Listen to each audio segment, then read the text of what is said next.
E aí pessoal, tudo bom com vocês?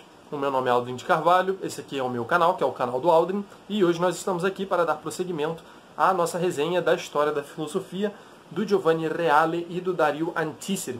Lembrando sempre de que vocês podem comprar esse livro aqui, tanto o primeiro volume como os outros dessa coleção de 7 volumes, assim como na edição de 3 volumes, pelos links na descrição, tá bom? Assim, para vocês sai o mesmo preço de se vocês comprassem na Amazon normalmente, mas eu ganho uma comissãozinha em cima disso, o que é sempre muito legal e vai me ajudar aqui a manter o canal, a comprar livros para resenhar e tudo mais. E bom, hoje a gente segue o nosso papo tratando dos últimos desenvolvimentos da filosofia antiga e nos últimos vídeos nós falamos sobre neo-estoicismo, né? Falamos dos últimos desenvolvimentos pagãos do estoicismo e hoje a gente segue tratando dessas neo-escolas, né, que surgem nesse período, falando sobre o neo-ceticismo. O neo-ceticismo vai ter a sua grande expressão, principalmente com Enesídemo e com Sexto Empírico. E a gente vai falar desses dois autores hoje. Bom, Reale começa contextualizando um pouco para a gente. A reviravolta eclético-dogmática da Academia Platônica, de que a gente já tratou em alguns outros vídeos, dê uma olhada aí na playlist para lembrarem, né, para se atualizarem, e, sobretudo, os posicionamentos estoicizantes de Antíoco levaram alguns pensadores, ainda convencidos da validade das instâncias céticas impostas por Arcesilau e Carneades, a denunciar o novo dogmatismo e a repensar ainda mais radicalmente as instâncias céticas. Então a gente lembra que houve uma incorporação do ceticismo na Academia Platônica, né? Platão já está morto há muito tempo, mas na Academia de seus sucessores, né, que é o mesmo prédio, né, a Academia Platônica, houve essa infiltração de ideias céticas e que com o tempo foram sumindo também, né? Ele menciona aqui Antíoco, né, que tinha algumas tendências estoicizantes, né, para usar o termo que o Reale coloca aqui. Então a gente tem um vídeo tratando só disso, né, só recapitulando aqui. Então o ceticismo surgiu na academia, mas ao mesmo tempo ele foi decaindo, né? Ele foi cada vez mais se aproximando da ideia de uma realidade que podia sim ser conhecida, ao contrário do que o ceticismo raiz, por assim dizer, afirma. Então acaba que no final a gente tem uma coisa meio eclética, né? Como ele falou aqui, existe uma inspiração estoica, mas enfim, de cético já não tem mais quase nada, então fica aquela coisa meio ambígua. E vão surgir alguns autores nessa época agora, que vão começar a criticar esse dogmatismo, né, que seria o contrário de ceticismo, que tomou conta da academia, né, e que fez o ceticismo ser aos poucos expurgado de lá. Então ele vai criticar essa tendência de incorporação de ideias estoicas e de coisas que não são céticas, né, que são, como ele coloca aqui, dogmáticas, né, que expressam um tipo de dogmatismo. Por essa razão, Enesídemo de Knossos abriu em Alexandria uma escola nova cética, né, uma nova escola cética. Então, percebam, né, Alexandria. Alexandria sempre aparecendo aí como um novo centro cultural e científico. Apesar de Atenas ainda ter as suas escolas, né, ainda ter o seu próprio brilho no que diz respeito à filosofia, parece que aqui então Enesídemo vai trazer isso para Alexandria também. Parece que Alexandria vai ter alguns autores filósofos ainda, né, vindos de uma escola da própria Alexandria. E ele escolheu, né, abrindo essa nova escola, ele escolheu como ponto de referência não mais um pensador ligado à academia, já definitivamente comprometida, né, já tinha sido corrompida, vamos dizer assim, né, já não era cética de verdade. E sim um pensador que, relido de modo particular, pudesse inspirar e alimentar melhor que todos o novo ceticismo. Esse modelo foi encontrado em Pirro de Élida, né, que a gente já estudou aqui, o ceticismo de Pirro, né, que é exatamente onde surge essa tendência, né, de afirmar que não é possível que se afirme ou que se negue qualquer coisa a respeito da realidade, né, que a realidade é toda disforme e tal. Né, já expliquei isso muito no vídeo do Pirro. E aqui o Enesídemo, a gente vai ver com mais detalhes daqui a pouco, ele se inspira no Pirro e traz muito desse espírito de novo, né? Ele, de certa forma, procura restaurar essas ideias céticas, né? Esse modo de pensar e de viver próprio do Pirro, né? Que ele encarnou tão bem no passado. Bom, qual que é a tese do Enesídemo, né? De onde é que ele vai partir para construir aí a sua filosofia? Bom, a tese de base de Enesídemo é que cada coisa não é mais isso que aquilo. o que implicava, portanto, a negação da validade dos princípios de identidade, de não contradição e do terceiro excluído. Implicava, pois, a negação da substância e da estabilidade no ser das coisas, e daí levava a sua total indeterminação, ou, como salientou o próprio Enesídemo, a sua desordem e a sua confusão. Então a gente vê que existe de novo essa ideia do Pirro voltando, né? A ideia de que, na realidade, as coisas não são distintas, né? É tudo uma confusão danada, é tudo muito caótico, a ponto de a gente não poder fazer inferências a respeito disso. A própria realidade ela não obedece os princípios aqui de identidade, de não contradição. Como ele bem coloca aqui, né? Cada coisa não é mais isso do que aquilo. Então, sei lá, esse copo aqui, ele não é mais copo do que esse porta-copo, sabe? E esse porta-copo não é mais porta-copo do que esse copo. Então, as coisas, elas não têm uma natureza própria, né? Elas não têm uma determinação. E é dessa confusão que vai surgir a ideia de que a gente não pode inferir nada sobre a realidade. Porque para a gente inferir algo sobre a realidade, né, sobre alguma realidade qualquer, particular, a gente precisa que ela tenha um elemento de estabilidade. Né? A gente já tratou muito disso aqui na nossa história da filosofia. É necessário que a gente conceba uma realidade estável para que a gente possa, daquela realidade estável, extrair um conhecimento que também é estável. Porque se eu tiro de uma realidade que é móvel um determinado conhecimento, pode ser que depois aquele conhecimento já não seja mais verdadeiro, né? Já não seja mais conhecimento. Então uma afirmação que eu fiz antes a respeito de uma determinada coisa, que era antes verdadeira, pode passar a ser falsa, né? Se essa realidade ela não for estável. Né? Se ela mesma não for estável, não dá para a gente extrair um conhecimento estável. E aí o que o Pirro fala e que o Enesídemo ele recupera aqui e desenvolve um pouco mais, como a gente já vai ver, afirma precisamente isso, que na realidade não há distinção. Né? Há uma completa indistinção. As coisas não são distintas.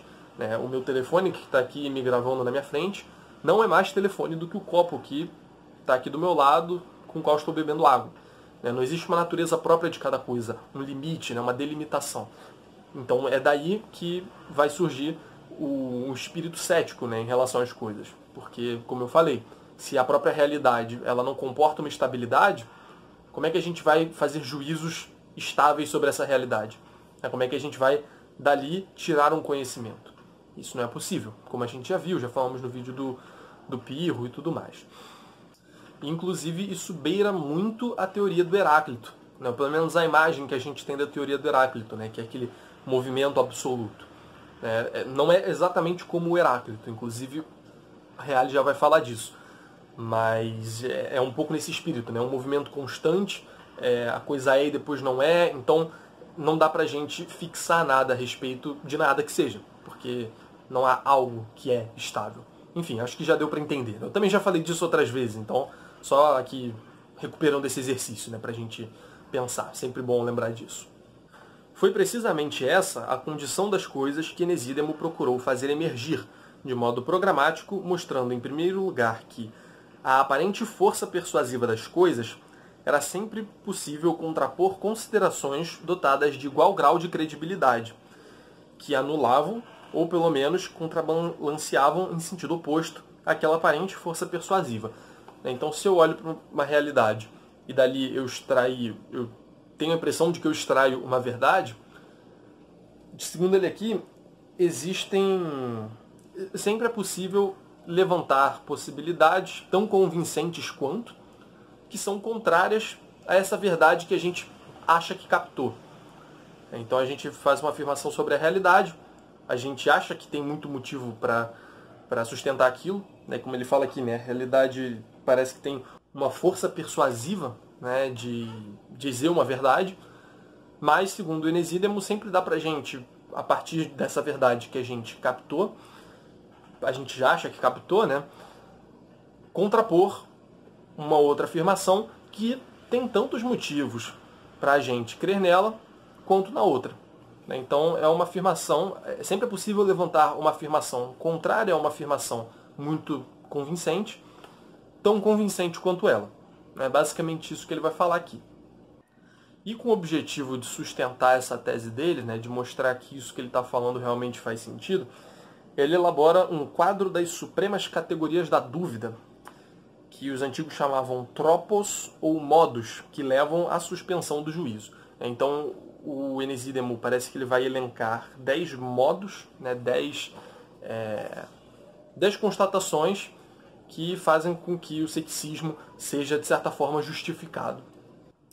Eis o quadro desses tropos. Primeiro, né, são 10 afirmações aqui. Primeiro, os vários seres vivos têm diferentes constituições dos sentidos, que comportam sensações contrastantes entre si. Então, os diferentes órgãos dos sentidos, vamos dizer assim, né, as diferentes estruturas sensoriais, elas comportam sensações contrastantes. Então, isso seria um dos motivos. Aí o segundo. Contudo, mesmo que nos limitemos apenas aos homens, né, então antes ele falou de todos os seres vivos, agora falando só dos homens, né, dos seres humanos, notamos entre eles tais diversidades no corpo e também diversidades naquilo que se chama de alma, a ponto de comportar diversidades radicais também nas sensações, nos pensamentos, nos sentimentos e nos comportamentos práticos. Então a gente também vê diferença entre as ações dos seres humanos, os pensamentos, os sentimentos e as sensações. 3. Até mesmo no homem individualmente, né? Então, estava falando de todos os seres humanos, agora no ser humano individual. Até mesmo no ser humano individualmente, a estrutura de cada sentido é diversa, a ponto de comportar sensações contrastantes entre si. Então, eu tenho uma, como é que ele coloca aqui, né? Uma estrutura sensorial, você tem outra, distinta da minha, e isso, de certa forma, poderia, né, comportar sensações que são contrastantes, né, que contradizem uma outra. 4. Ainda no homem, né, tomado singularmente, são bastante mutáveis as disposições, os estados de espírito e as situações, e, portanto, as respectivas representações. 5. Conforme tenham educação diversa ou pertençam a povos diversos, os homens têm opiniões diferentes sobre tudo. Ele cita aqui valores morais, deuses, leis, etc.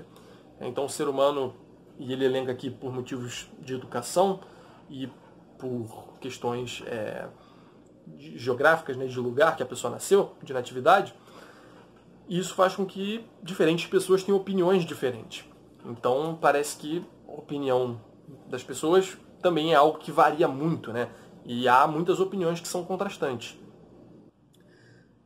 6. Não existe nenhuma coisa que apareça em sua pureza, porque tudo está misturado com o resto, e, consequentemente, nossa representação resulta condicionada. Então, sempre que eu vou analisar um objeto, por exemplo, esse livro aqui, ele está sempre misturado com as coisas que estão em volta. Ele está sempre num determinado lugar, ele está sempre, sei lá, uma determinada temperatura, né? E eu também não consigo olhar para ele isolado das outras coisas. Eu olho para ele, eu estou olhando para o que está em volta, estou olhando para vocês, para vocês não, mas para o telefone. Então, tudo isso aqui, de certa forma, faz parte da minha experiência, vamos colocar assim. Então, o livro, que é o que eu estou tentando analisar, ele não vai se apresentar puro, né? Ele se apresenta também com outras, junto de outras coisas. 7. As distâncias e posições em que se encontram os objetos condicionam as representações que deles temos. Então, se eu estou aqui onde eu estou, no escritório, e olho lá para fora, eu posso ver a janela do outro prédio, por exemplo. E ela está de um determinado tamanho para mim. Ela está se apresentando de um jeito para mim. Agora, se eu não estivesse aqui e estivesse, sei lá, voando ali em frente à janela do outro prédio, aquela janela apareceria de outro tamanho para mim, né? Se eu estivesse exatamente em frente a ela, sei lá, 2 palmos de distância, a janela provavelmente eu nem conseguiria vê-la toda só em uma posição da minha visão, né? Eu teria de fazer assim, né, para dar uma olhada e dar conta representativamente de toda a janela. Mas daqui, por exemplo, eu consigo ver a janela de longe, né? Eu consigo ver a janela de longe num determinado tamanho. Então a representação que existe da janela, eu estando aqui, é uma. E a representação que existe da janela, se eu estiver lá perto da janela, já é outra diferente, né? Então, a partir isso daí também seria algo que poderia levar a gente a considerar um ceticismo. 8. Os efeitos que as coisas produzem variam de acordo com a sua quantidade. 9. Todas as coisas são por nós captadas em relação com outras e nunca por si mesmas. Então é um pouco no espírito do que eu já falei, né? 10. Conforme a frequência ou raridade com que aparecem, os fenômenos mudam nosso juízo. Então, o fenômeno mais frequente, ele vai fazer a gente tirar determinados juízos, que talvez um fenômeno que acontece poucas vezes poderia gerar. Né? E aí eu cito um exemplo que lembra um pouco, acho que é o David Hume que fala isso. Eu nunca estudei Hume, mas eu lembro dessa imagem associada a ele. Né? O Sol, ele a princípio nasce todo dia. Né? A gente tem essa impressão de que ele nasce todo dia. Mas para isso, o que precisou acontecer? Né? O Sol, ele nasceu um dia, aí chegou no outro dia, a gente viu que ele nasceu de novo. Aí chegou no outro dia, a gente viu que ele nasceu uma outra vez. Né? E aí, de tanto ver isso acontecer, a gente dali extrai um juízo segundo o qual o Sol nasce todo dia. Né? Tanto que a gente pode tranquilamente assim, sem considerar uma mentalidade cética, né? A mentalidade cética diria que não, mas a gente pode tranquilamente, com a nossa mentalidade normal, do senso comum, digamos assim, dizer que amanhã é certo que o Sol vai nascer. É certo que o Sol vai nascer amanhã. Porque a gente já viu isso acontecer várias vezes. O Sol nasceu ontem, anteontem, antes disso, desde o dia em que eu nasci, que eu vejo o Sol nascendo. Todo dia. Então, daí a gente extrai um juízo que a gente não extrairia se, por exemplo, o Sol só nascesse de vez em quando. Né? Sei lá, a gente vê que eclipses acontecem de vez em quando, por exemplo, né? Para ficar no exemplo próximo aí do Sol. E daí a gente extrai juízos diferentes. Né? A gente extrai um juízo que, sei lá, eclipses acontecem de vez em quando, né? E não que acontecem sempre. Então, a raridade de um efeito, né? De um acontecimento, melhor dizendo, de uma experiência que a gente tem, ela implica nos juízos que a gente pode fazer a respeito dessas coisas. Bem, por todos esses motivos, portanto, impõe-se a suspensão do juízo. Então, tendo observado todas essas 10 coisas que eu mencionei antes, é necessário para o Enesídemo que a gente conclua que não é possível fazer um juízo certo de nada e que, portanto, a gente assuma essa posição, que é a posição cética. Né? Uma posição de não assumir juízos a respeito das coisas, né? De não formular juízos, melhor dizendo, a respeito das coisas.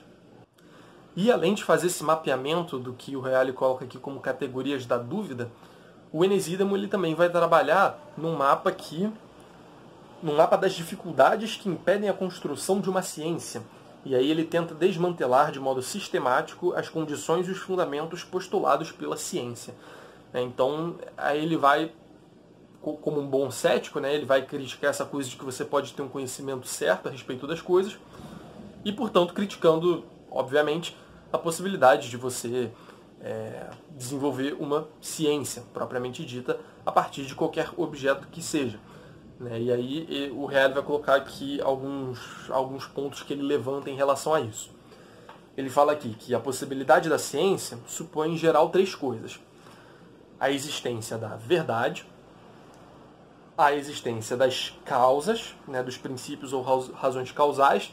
Né? A gente lembra que nessa época a ideia de ciência estava muito relacionada, né, na verdade era praticamente definida como um conhecimento pelas causas, né? Então um conhecimento das causas. E também o terceiro item aqui que sustenta a ciência é a possibilidade de uma inferência metafenomênica, ou seja, a possibilidade de entender as coisas que se veem como sinais de coisas que não se veem. A gente vai aprofundar melhor nesse terceiro ponto daqui a pouco. Mas por agora eu queria lembrar aqui que sobre esse primeiro ponto, né, a existência da verdade, o Enesídemo ele já negou isso, né, como a gente viu antes. Ele já falou que na realidade há uma indistinção completa. Ele resgatou esse aspecto do pirronismo. Ele coloca a realidade como sendo uma grande confusão. Não tem nenhum aspecto estável, né, a respeito do qual a gente possa estabelecer juízos estáveis. Então, ele já negou aqui, pelo que a gente já falou até agora, a possibilidade de alcançar uma verdade, né, de existir uma verdade, melhor dizendo. Não é que nem que a gente não possa alcançar uma verdade que existe. Não, a gente não pode alcançar a verdade, porque ela não existe. Né? A verdade não existe e, portanto, obviamente, a gente não pode alcançá-la. E aí sobre o segundo ponto. Né? Então, sobre a existência da verdade, é assim que ele refuta, né? que ele nega. Sobre a existência das causas, agora ele fala o seguinte. Enesídemo procurou desmantelar esses 3 fundamentos, insistindo sobretudo no segundo. Também a propósito dessa questão, ele procurou elaborar um quadro de tropos, isto é, de erros típicos em que recai quem quer buscar a causa das coisas. Então ele vai aprofundar isso tentando novamente fazer um tipo de mapeamento. Né? A gente vê que o Enesídemo aqui parece ter um perfil bem sistemático, né? De elencando coisas e falando, olha, tem esses 3 problemas, a gente tem que resolver esses 3. E olha, para a suspensão do juízo, tem essas 10 observações que a gente pode fazer acerca da realidade. Então parece que ele é bem sistemático. E sobre esse quadro das causas, né, esse suposto mapeamento das causas, o Reale não dá detalhes aqui. E é até curioso, porque ele coloca aqui que ele insiste sobretudo nesse segundo. Né? Ele insiste sobretudo nesse segundo. Só que aí o Reale vai e não aprofunda esse segundo. Tudo bem. Não tem nada que eu possa fazer em relação a isso. Mas aí depois ele fala do terceiro ponto, né, que é aquilo que eu falei de fazer uma inferência metafenomênica. Vamos ler aqui o Reale e aí depois eu explico o que isso significa. Depois de denunciar a pretensão de encontrar as causas dos fenômenos, Enesídemo passa ao problema da inferência, ou, para falar em linguagem antiga, ao problema dos sinais, ao qual dedicou análise específica, talvez a primeira que tenha sido feita no âmbito do pensamento antigo. Então ele vai ser o pioneiro aí nesse ramo de criticar a ideia de causa, né, de causalidade, pelo seguinte motivo. O núcleo essencial de seu pensamento é o seguinte: no momento em que pretendemos interpretar um fenômeno como um sinal, né, ou seja, algo que se refere a algo anterior, né, sinal é isso, colocamos-nos já sobre um plano metafenomênico, enquanto entendemos o fenômeno como um efeito que se manifesta de uma causa, que não se manifesta. Ou seja, pressupomos simplesmente e indevidamente, segundo Enesídemo, a existência do nexo ontológico causa e efeito e sua validade universal. Então, percebam o seguinte, ele está colocando isso aqui em termos de fenômeno, né, que eu particularmente não sei se é um termo anacrônico, às vezes eu tenho essa impressão, mas não sei, vamos assumir essa terminologia. Fenômeno é aquilo que se apresenta a nós, né, aquilo que se apresenta, aquilo que nos parece. Então o fenômeno, de certa forma, é a única coisa que a gente tem, né, a única coisa que chega a nós, com a qual a gente pode trabalhar para concluir ou não concluir alguma coisa. Né, porque o que chega a nós é exatamente isso, é o fenômeno, é a forma como a coisa se apresenta. Mas a gente tende a fazer a suposição de que existe por trás dessa aparência uma realidade em si. Uma realidade, uma causa que tem o fenômeno como seu efeito. A gente tende a olhar para além do fenômeno e assumir que existe algo por trás do fenômeno. Algo que subsista, algo do qual aquele fenômeno é fenômeno. Então aquilo dali é a coisa em si se mostrando. O fenômeno é aquela coisa em si se mostrando. A gente pressupõe que existe essa coisa em si por trás.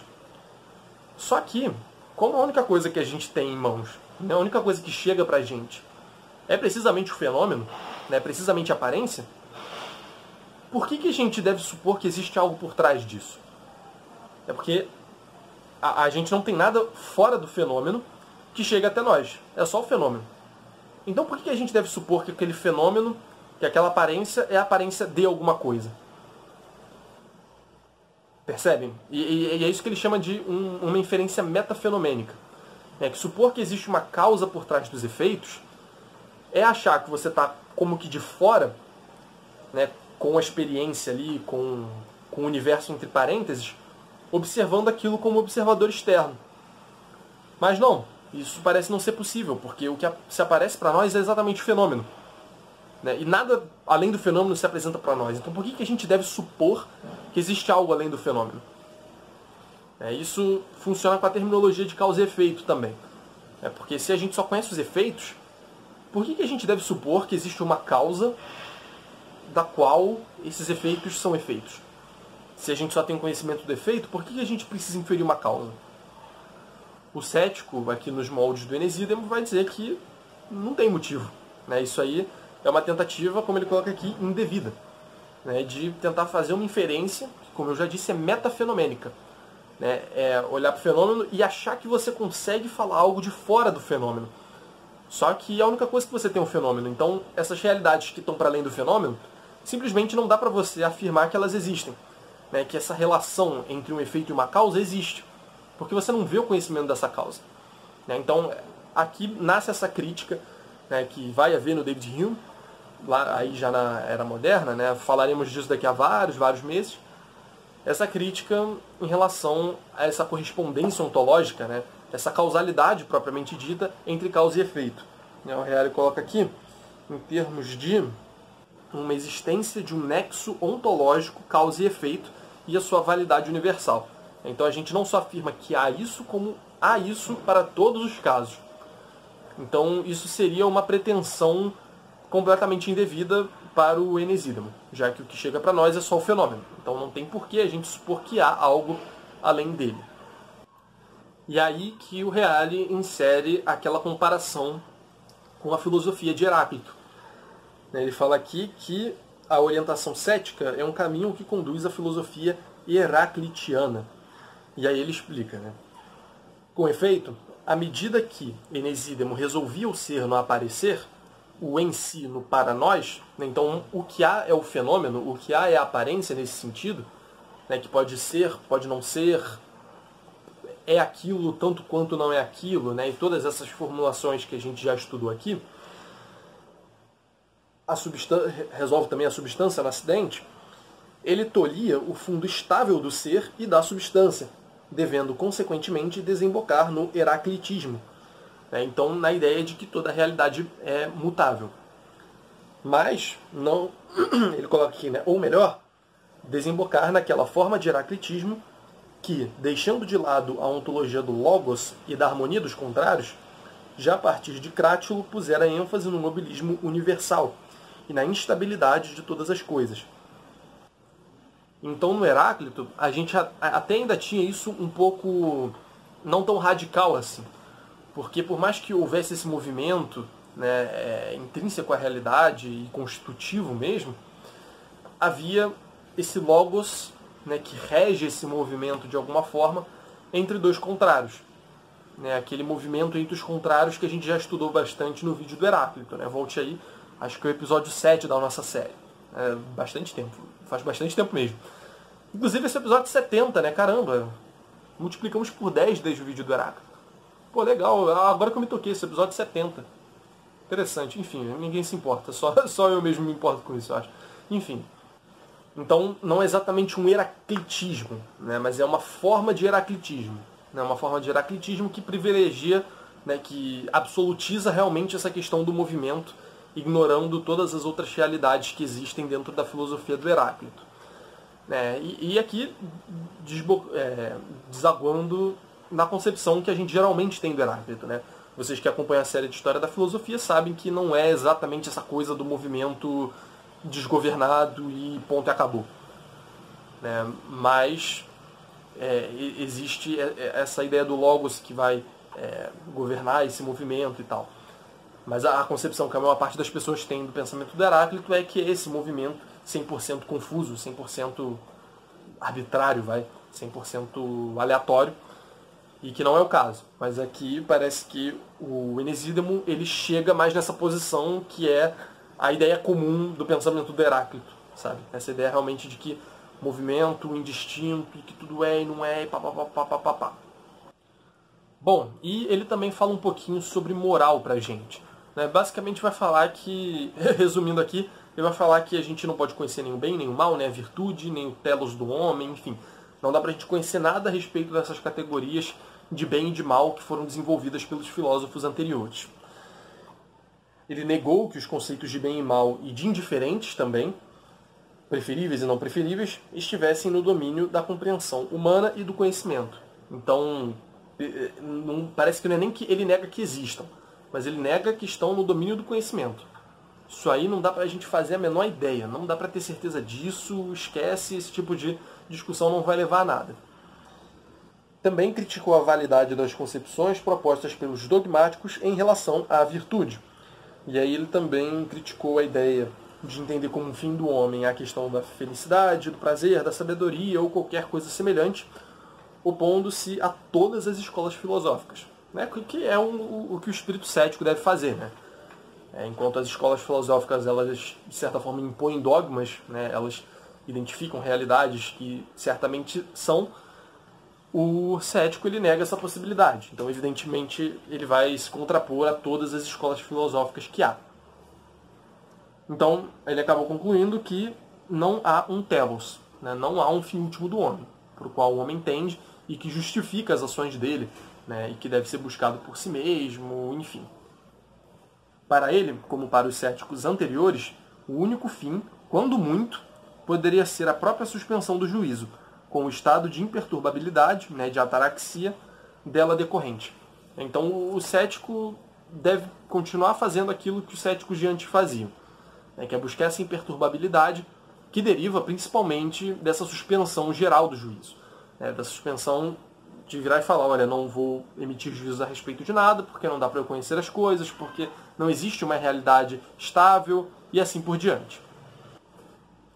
Bem, pessoal, sobre o Enesídemo foi isso, mas o Reale ainda vai falar aqui de sexto empírico, né, que é um nome que, por mais que ocupe menos espaço nessa exposição do Reale, é um nome que eu diria que é mais conhecido, né? Pelo menos Enesídemo eu não conhecia até ter contato aqui com a obra do Reale. E eu queria aproveitar esse momento aqui para pedir que vocês comprem o livro pelo link na descrição, porque eu falo isso no começo, falo no final, vocês talvez avancem no começo, talvez avancem no final, talvez já estejam avançando aqui agora, mas gostaria de lembrar que é muito importante comprar os livros para poder me ajudar aqui a manter o canal e fazer tudo o que é necessário fazer, tá bom? Por favor, façam isso. Bom, o Reale começa falando aqui que são muito escassas as informações que temos sobre a história do ceticismo depois de Enesídemo, né, e que nós só conhecemos bem Sexto Empírico, que inclusive temos livros dele até hoje. Ele vai falar aqui que nós temos Contra os Professores, né, seria Contra os Matemáticos, que é em 6 livros, e Contra os Dogmáticos, em 5 livros, que geralmente são citadas em conjunto com o título unitário Contra os Matemáticos. E o que o Reale fala aqui, matemáticos são os homens que professam artes e ciências. Então, provavelmente uma concepção bem mais geral de matemática do que propriamente o cara que estuda aritmética, geometria, ou alguma coisa mais particular, né? Bom, o que o sexto empírico vai dizer, então? O Reale vai falar aqui que o fenomenismo de sexto empírico revela-se formulando em termos claramente dualísticos. O fenômeno torna-se impressão ou alteração sensível do sujeito, e, como tal, é contraposto ao objeto, a coisa externa, ou seja, a coisa que é diferente do sujeito, pressuposta como causa da alteração sensível do próprio sujeito. Assim, pode-se afirmar que, enquanto o fenomenismo de Pirro e de Enesídemo, que a gente viu agora, resolvia a realidade no seu aparecer, era um fenomenismo absoluto, né, e, portanto, metafísico, o fenomenismo de sexto empírico, ao contrário, era um fenomenismo de caráter tipicamente empírico e antimetafísico. Como mera alteração do sujeito, o fenômeno não resume em si toda a realidade, deixando fora de si o objeto externo, o qual é declarado, senão como incognoscível de direito, né, a afirmação é esta que seria uma forma de dogmatismo negativo, pelo menos como não conhecido de fato. Então, eu li bastante agora, mas eu acho que ficou bem claro aqui, que enquanto eu salientei, deixei muito claro na exposição de Enesídemo, que ele não considera que há uma causa subjacente àqueles efeitos, àqueles fenômenos, o sexto empírico, agora eu vou começar a trocar os nomes, o sexto empírico, ele vai dizer que sim, há uma coisa em si, há um objeto. E esse objeto age sobre o ser humano, gerando fenômeno. O fenômeno é essa aparência, né? É essa impressão que a gente tem do objeto. É essa forma do objeto se apresentar a nós. melhor dizendo. Então, ele acaba se contrapondo àquilo que disse tanto Pirro como Enesídamo, né, de que, na verdade, a realidade, como ele bem coloca aqui, se resolve no fenômeno. Né, o fenômeno é o que há. Né, o que há é a impressão e ponto. A realidade ela tem todas aquelas características que a gente viu, né, é uma confusão danada e tudo mais, e o que há, propriamente dito, é o fenômeno. O sexto empírico, ao contrário, vai dizer que não, que há um objeto, ele, de certa forma, exerce isso contra nós, né? Ele exerce o fenômeno contra nós, ele se manifesta para nós através do fenômeno, mas ele existe, né? E ele existe. Mas nós não podemos conhecê-lo, né? Como ele falou aqui, é incognoscível, né? Não pode ser de fato conhecido, mas ele existe.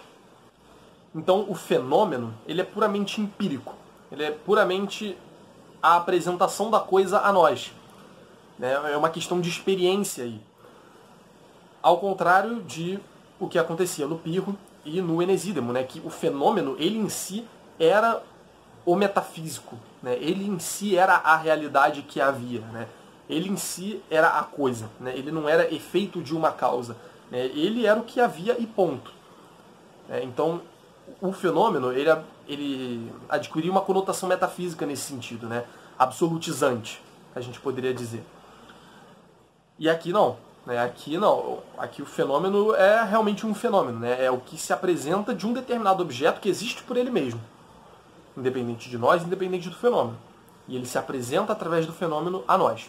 Nós conhecemos o fenômeno, mas não conhecemos... Aliás, nós percebemos o fenômeno, mas nós não conhecemos o que está por trás desse fenômeno e que gera esse fenômeno. Desculpa se tiver com um barulho da chuva aí, é porque começou a chover, não tem muito que eu possa fazer em relação a isso. Mas espero que não me esteja incomodando. Acho que até um som gostosinho. O problema é que meu microfone não é tão bom, sabe? Eu espero que não esteja um no fundo, né? Isso não seria muito legal. Enfim. A fusão das instâncias do ceticismo com as da medicina empírica comportou também, no campo da ética, notável afastamento das posições do pirronismo originário.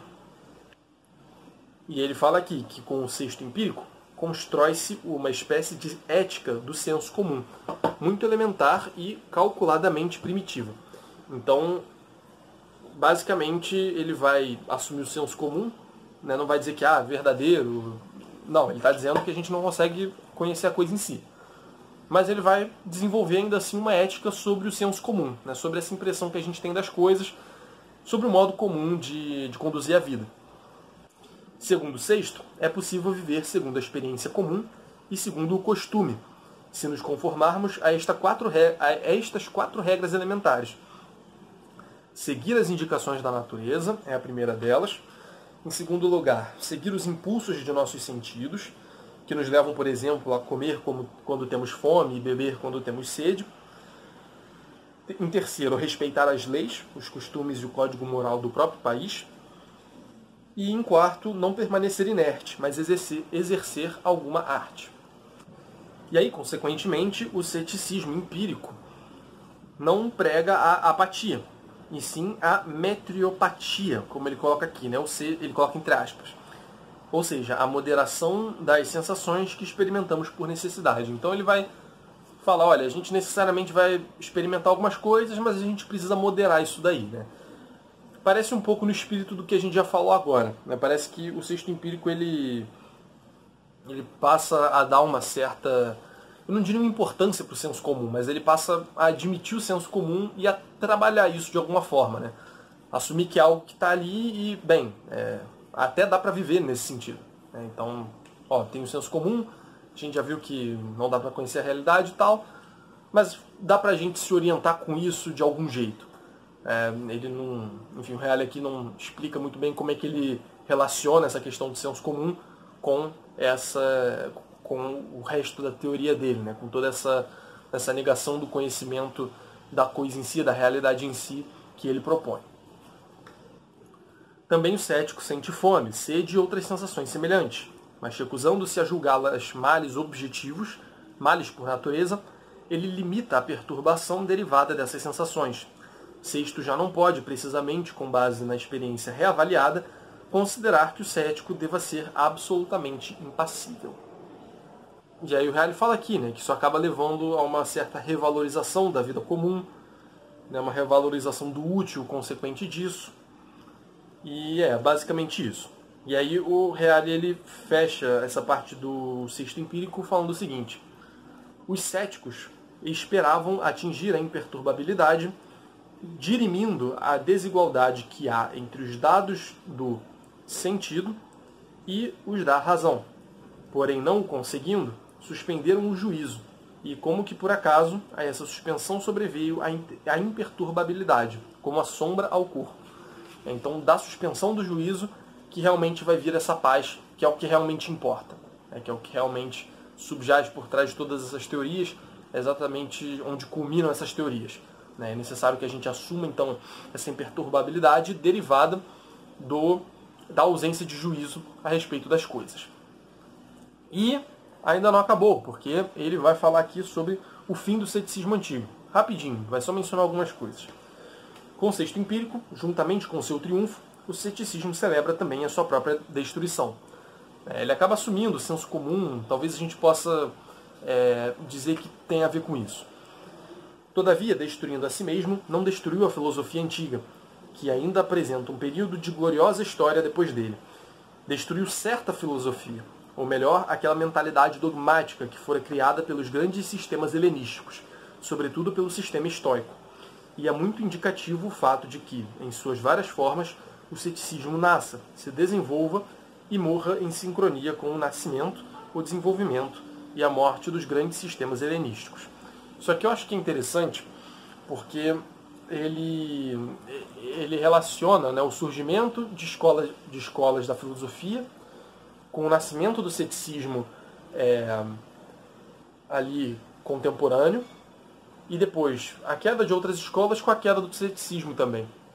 Então existe uma história aí um tanto síncrona, porque a gente vê que o ceticismo ele parece nascer, num certo sentido, de um momento em que há uma diversidade de opiniões muito grandes a respeito das coisas. Muito grande a respeito das coisas.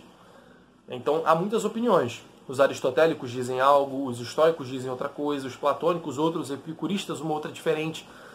Os cínicos nem se fala, falam uma coisa completamente distinta dos outros. Então parece que o espírito cético, essa vontade de tentar entender como se situar no meio dessas diversas opiniões, deve surgir exatamente no momento em que há esse nascimento, esse florescimento de muitas escolas. Então nascem muitas opiniões e ao mesmo tempo com isso nasce um espírito de ceticismo. Um espírito de, opa, nossa, tem muitos grupos aqui, calma aí, tem muitas opiniões. E eu me sinto perturbado com isso. E como é que eu faço para resolver? Como é que eu faço para lidar com isso, com toda essa realidade? E aí realmente o ceticismo passa a fazer sentido. Não faria tanto sentido assim falar em ceticismo num período em que não haveria opiniões, em que não há opiniões. Porque aí não teria essa pressão de opiniões distintas para você aceitar alguma coisa, para você emitir os juízos. A princípio, na nossa vida comum, a gente está vivendo a nossa vida segundo o senso comum. Mas quando surgem as escolas e as opiniões diversas, e grupos com opiniões diferentes combatendo entre si, querendo fazer com que a sua opinião prevaleça uma sobre a outra, isso é um fator de perturbação, que precisa ser resolvido de alguma forma, e que demanda para os céticos, evidentemente, uma posição cética, e que incentiva que as pessoas cada vez mais olhem para esse debate e pela perturbação que aquilo pode gerar, alcancem a ataraxia exatamente se abstendo desse debate, se abstendo desse conflito, se abstendo de elencar juízos sobre isso ou sobre aquilo, sobre a metafísica, sobre a física, sobre a ética, sobre a moral, sobre qualquer coisa que seja.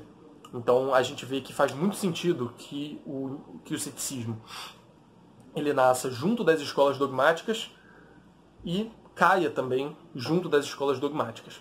A partir do momento em que não há mais muita gente desenvolvendo teorias e cada um falando uma coisa diferente e essas posições se confrontando, também não tem muito porquê a gente ficar cético em relação às coisas. A gente não tem mais coisas em relação às quais ficar cético. Pelo menos não coisas que exerçam uma força tão grande sobre nós. Então, aquele calor do debate não existe mais. Então, é natural que a gente deixe o nosso ceticismo de lado também. Já não faz mais sentido escolher uma opinião porque não há mais opiniões. Né? Pelo menos não opiniões sendo defendidas como eram defendidas antes. Então, com a queda das escolas helenísticas, né, dos desenvolvimentos das escolas ditas dogmáticas, o ceticismo acaba, de certa forma, perdendo o seu papel. Né? Ele acaba sumindo também. Bom, pessoal, esse foi o vídeo de hoje. Eu espero que vocês tenham gostado. Caramba, ficou muito grande. Ficou quase 1 hora de vídeo. Eu tô vendo aqui no númerozinho. Quase 1 hora de vídeo gravado. Vamos ver como é que vai ficar depois na edição. Mas, nossa, foi um vídeo legal. Vídeo número 70 da nossa série. Muito agradecido por todos vocês que estão acompanhando. Estou muito feliz, está sendo muito gratificante, muito prazeroso. E, nossa, espero continuar fazendo. Vamos seguir aí até o último volume do Reale. E aí, depois a gente revive o Reale para lançar mais um volume para a gente continuar fazendo.